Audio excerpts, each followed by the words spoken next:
Since the first mobilized men appeared on the front line, the casualties among the Russian army have increased significantly. The General Staff of the Armed Forces of Ukraine reported an average of 200 killed Russian servicemen per day in its daily reports in the summer and early autumn. Now it reports about 600 and more per day. One of the latest figures is 710 killed Russian soldiers per day. They are collecting bodies of the killed. Russian Marines from the Primorsky region report that in the battles near Vuhledar, Donetsk region, they've lost 300 people killed, wounded and missing in 4 days, and also have lost half of their equipment. They've written an official letter to the governor complaining about the inadequate actions of the leadership and attempts to hide the real figures of their losses. They don't care about anything other than to show off themselves. They call people a cannon fodder. How long will we accept this? Marines of the 155th Naval Infantry Brigade of the Pacific Fleet on Telegram.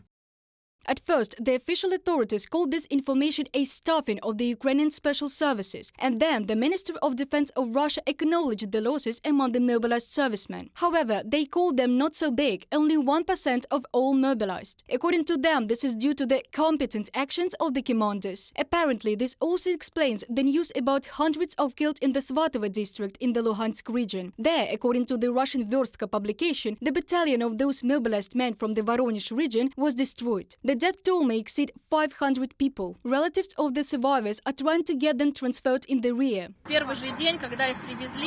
On the very first day they were brought there, they were put on the front line. All the commanders of regiments and platoons left the battlefield and fled. The battle was going for 3 days, according to the mobilized and specifically my husband. Our warriors tried to survive as best as they could with improvised weapons. They were given assault rifles, 4 magazines and a bulletproof vest. They didn't sleep, they didn't eat.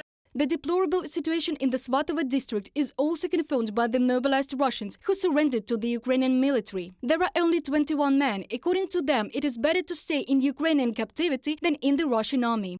Our own people were shooting at us for 3 days. They shot at us. We did not eat, did not drink, and lived in a damp trenches. The commanders sent not 1,500 men. It's a lie. When they say you'll stay in Belgorod, they will put you immediately on the front line. Don't go to this war. It is not your war.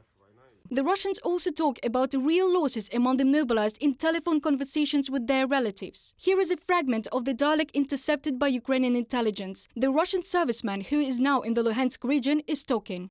There is no equipment. All the equipment is blown up. We are constantly having wounded soldiers. There are 9 men of 28 from Tver region already. Briefly, we are just cannon fodder. They take out a lot of killed soldiers from here every day.